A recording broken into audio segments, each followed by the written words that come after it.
Why, hello, and welcome back to another episode of Voice of the Rings. I'm your hosting guide, Zollin Ironshield, and this is the first LOTRO tale where I'm wearing my Theoden armor shirt.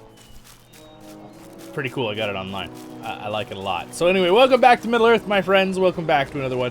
We're gonna go talk to Master Elrond, where we left off in the last episode. So we had a little excursion, if you don't remember, in the last few episodes, if you weren't here. Of course, if you're binge watching my series, you might have seen it 3 or 4 seconds ago.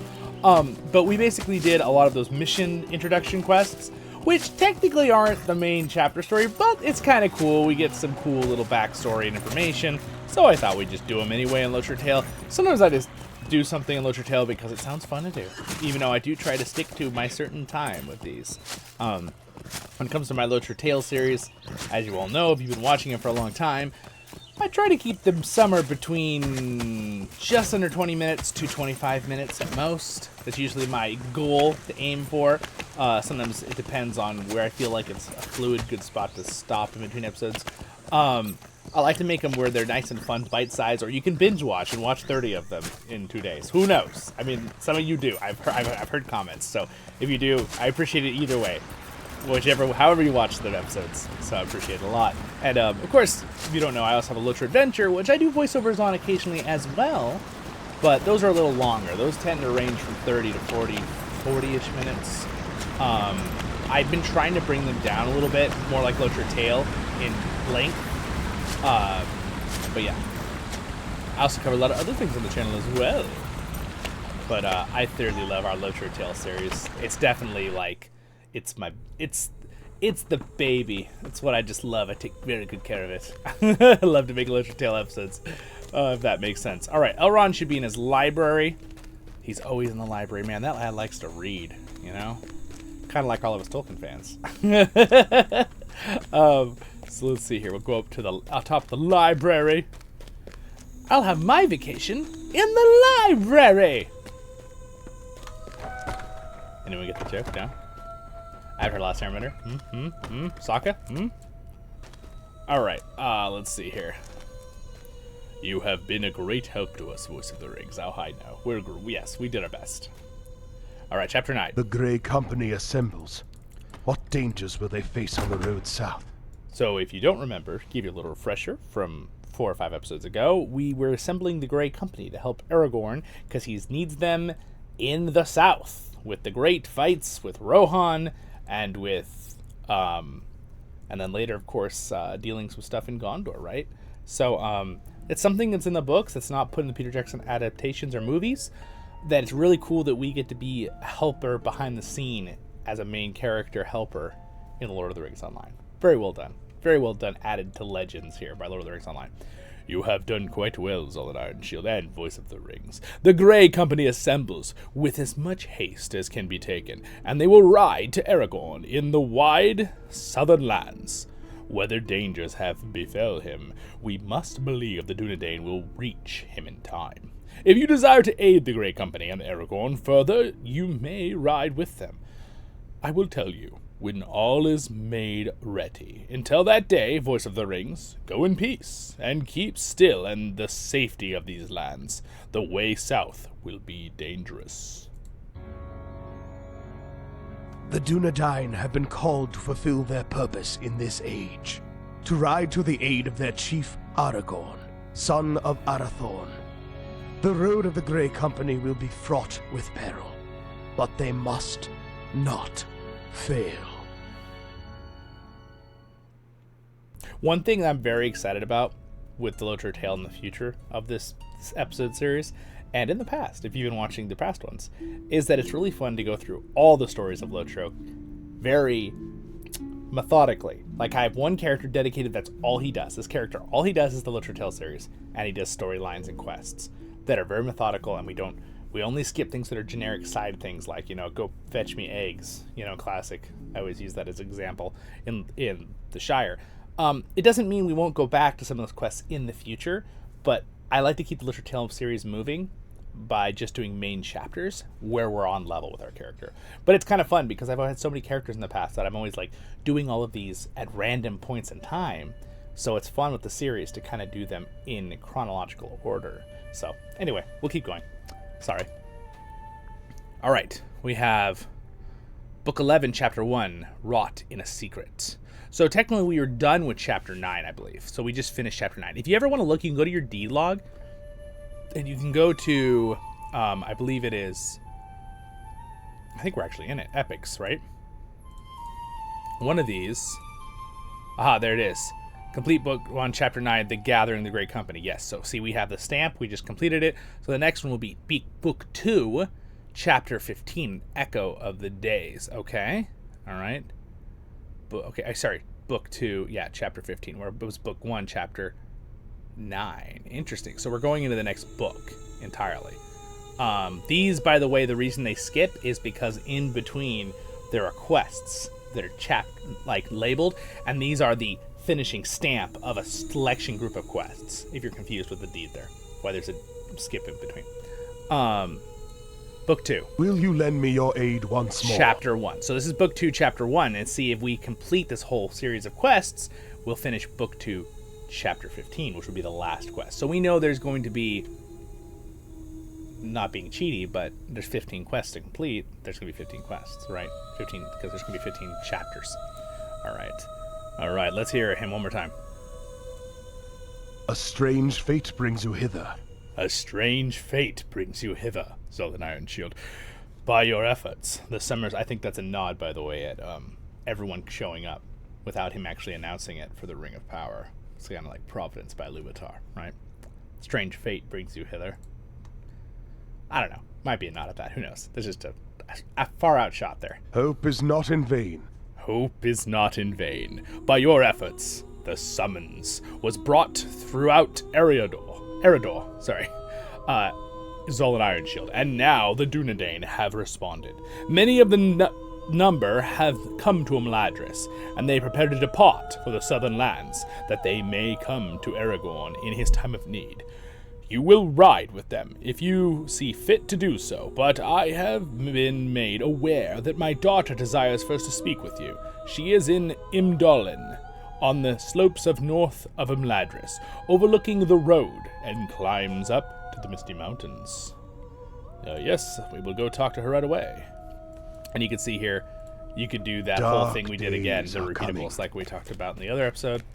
Alright, so we're going to go talk to the Lady Arwen. I mean, technically, I guess Arwen could be she could kind of be like a princess, right? If you consider, like, Rivendell a kingdom. But since they don't really consider themselves a kingdom, because technically, originally, the kingdom was like, the king was the High King Gilgalad, right? So, I don't know. I still kind of feel like Elrond is kind of royalty. I mean, look at his brother, right? His brother was first king of Numenor. Alright, off we go, up the hill. This is the part of the episode where Zollin has to think of things to talk about. Isn't this beautiful? Look at that water. No, I'm just kidding. That's our meme. At the time of me making this LOTRO tale, I do not date things. I try not to be too dating of when a thing. I mean, obviously, there's a timestamp for when every video is uploaded. But my point is, I try to always make it where these series can be watched whenever you watch it. If you're watching it right when it comes out, or if you're watching this in 10 years. I mean, if you're watching this in 10 years, I appreciate it. It's hopefully will hold up and still be a fun, happy series. I think it will. That's my gut feeling. So anyway, yeah, the water thing. There we go. See how in Lord of the Rings Online, I'm always like, I love the effects of the water, like especially like how the reflections look, how the water looks right when you step on it. It just looks really, really good for this game since it's an older game. They've done some really good updates with it, right? So anyway, my point was, people always said, oh, you always mention the water. So I made a soundboard bite on Discord, if you use our Discord. And if you're in a chat and you click the soundboard, it says, look at that water, and I recorded. And I've said it many different ways in the past, I've noticed on LOTRO Tale, but I went ahead and stuck with, wow, look at that water, something like that, just because I thought, you know, that seemed the funniest. So embrace the meme. But I will not be bashful of my liking of the Lord of the Rings Online's water, because I definitely do. All right, bashful. That's a word I haven't used in a long time. AKA embarrassed. All right, slightly different meaning than that, but that's close enough. All right, up we go to the top of the road. And maybe this is a great time as we go up this lovely, beautiful mountain with the background of Rivendell in the back. It would be a great time for you to click the subscribe button and maybe even like the video. That'd be great. Why am I going into an accent? I don't know. All right, but yeah, be great. Thanks, guys. And leave a comment. I appreciate that too. A lot of you have been consistently leaving comments, and that's really been helping out. Liking, commenting, sharing the videos. That's going above and beyond. All right, she should be right up here. And then there's people that are way above and beyond, and there's those Patreon and stuff. I appreciate them too. They mean a lot. All right, let's see here. We have a great community here on Voice of the Rings. I feel very blessed on that one manner. Wow, look at that view. And the Lady Arwen.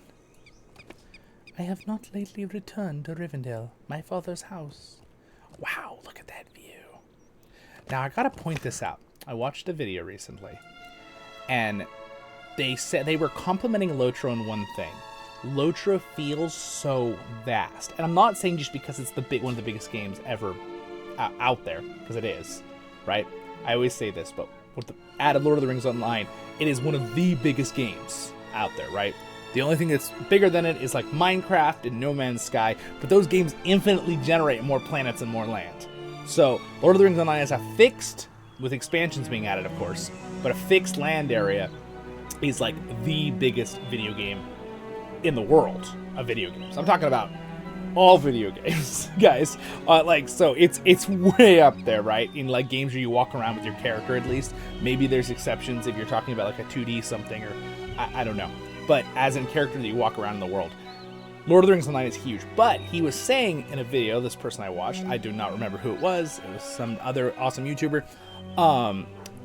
He was basically saying how it's so vast, and he wasn't ragging on other MMOs, but he says one issue with other MMOs is the mountains feel small. You feel really big as a character. Like things feel really small, even though it might look grand. When you get up to it, especially, it looks really small. And granted, some of those games have flying mounts. That may be one reason Lord of the Rings Online doesn't do that. But he wasn't saying because of flying mounts. He was saying because the actual physics of how things look, right? How your character looks compared to these environments and how massive it is, right? And this isn't even nearly the biggest place I've ever been, but it's huge around me, right? Like, I mean, I'm tiny, right? Compared to this massive, massive world. And you just feel, and you know, over this ridge is literally hundreds of miles of valleys down south and north to Bree and south to Aragian, right? And down to the Gap of Rohan, right? It just goes. And that feeling of the mountains being so big. And he compared it to like with World of Warcraft, which again, great game. I've played it in the past. I like World of Warcraft. But the way the mountains are, and it might be their art style, right? They have a more cartoony art style, even though some people might not like me describing it like that. But in my mind, that's how I think of it. I like it. I like the art style in that game, just like I like Lord of the Rings Online art style. They're very different. But it makes the mountains seem smaller in the areas, right? It seems like you have these blocked mountains, but they seem real small where you can't pass them. Where in Lord of the Rings Online, everything's like super huge and grand. And he actually used Rivendell as one of the examples. Being down in the valley, like how huge everything is around you. I think that's cool. Anyway, sorry, I got way sidetracked, but I think that's a nice permanent thing to be put in a LOTRO Tale episode because I think it's really cool information. So, and I appreciate that guy doing that YouTube video. It was good. So let's, real reason. Am I just trying to put off doing Arwen's voice? Can I even do it? Not sure how good I'll do a lady's voice today, but we'll do my best. My own undertaking has come to an end, and its fruit waits now for a bearer. My own? Yeah, don't really like that. That's hard. She's got a hard voice to copy. My own undertaking has come to an end, and its fruit waits now for a bearer. Hardest thing about doing girls' voices is getting the timbre when I'm a guy. That's really hard. I'm not going to get it perfect, but I'll try to do the sound quality. My own undertaking has come to an end, and its fruit waits now for a bearer. You have returned from your errand, Zollin, and have come to speak with me, as I asked. My delight cannot be hidden, friend dwarf, for my own undertaking has also come to an end, and its fruits await now for a bearer. Arwen solemnly hands you a tall staff wrapped closely with a black cloth bound with thongs. Oh, okay, like ply things you hold on to. I have made this gift for Aragorn. The days are short, and it may be that our hopes will soon be ended. This standard and I have made him will fly aloft at a time of his choosing, and he will know for what he fights. May it bring courage to my Elfstone and those with whom he stands. Bring this gift and my words to Halbrand by the stables in Imladris, and he has consented to bear them both on the journey south. Yes, my lady. I'd be happy to take that for you. All right, we'll just. I always do this when I see Arwen, but we're doing it anyway. Bow, the future queen of Gondor.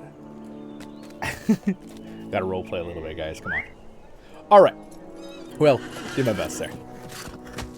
Again, I am my hardest critic when it comes to voiceovers. You guys are all very encouraging always. I appreciate that, but I'm always the one that's like, oh, I could have done that better. And then, like, in certain days of the week, it's like I wish I was recording, because one day of the week I'll have doing really good with my voice. You have no problems, and I'll be able to do like really high, like, and this is not me bragging, but I do feel blessed. I have a pretty crazy range with what I can do. I can't go like super bass. I can get pretty low at times. Elvis Presley. No, but I can get pretty low. I can sing upper bass, like with singing, but singing and voiceovers are completely different things. Now that I've done a lot of singing in my life, in choirs and groups, and then also doing lots of voiceovers with the last few years in this, and I've always done sound effects and voices since I was a little kid. I've loved that. So I'm right where I should be, I think, with what I do here now with my Lord of the Rings channel here. And at the time of this video, I do this full time now, guys, so I do appreciate that support. I appreciate it greatly, whatever it is. Free, with likes and subscribes, or whether you're someone supporting me monetarily, watching the videos does that too, obviously, with monetization, but Patreons really add a lot to that, so I appreciate that, guys. Alright, Halbrand! I hope to be doing Lord of the Rings content for you guys for many years to come. That is the goal. Halbrand! And our channel is growing wonderfully fast, so I'm almost at the point where it could be sustainable. Not quite yet at the time of this video, but, God willing, it will be very soon after. Maybe when you're watching this a year or two from now, it will be already taken care of. I will carry this burden on our journey.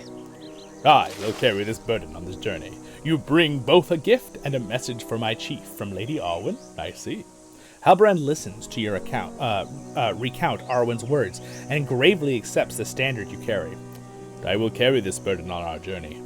It will come to Aragorn, though all the perils of our road lie in between. When will the standard be unfurled, I wonder, and against what sky will it be raised aloft? Oh, it's very impressive wording there. I was going to say, like a proverb or something. All is nearly ready.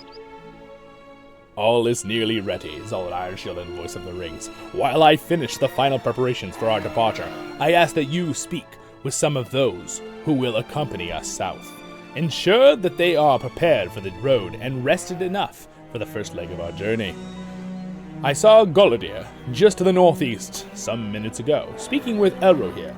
Radanir was just to the east of the two of them, beneath the footbridge. The footbridge, interesting.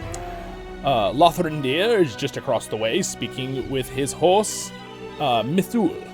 He knows a great deal about the lands through which we must pass. Ask him if he has any further information about the road which may help us move with haste. Once you have spoken with those four, find Calladaith by the stables gate and speak to him about what lies ahead. And last thing I'll say on this real quick. Since I talked about it in this episode, I'm going to say it. When it comes to doing these voiceovers and readings, I think I have improved. Again, I said I'm my hardest critic. I definitely think I like my original episodes, don't get me wrong, but I can cringe at myself. I do sometimes, right? I think I'm getting better at it. I hope to get better at it. That's my goal. I always want the channel to have the same spark you guys love, but I always want my quality of video, audio, how I do voiceovers, how I make content. I always want that to improve in quality over time as I learn things, as I get better at it, right? That's always the goal.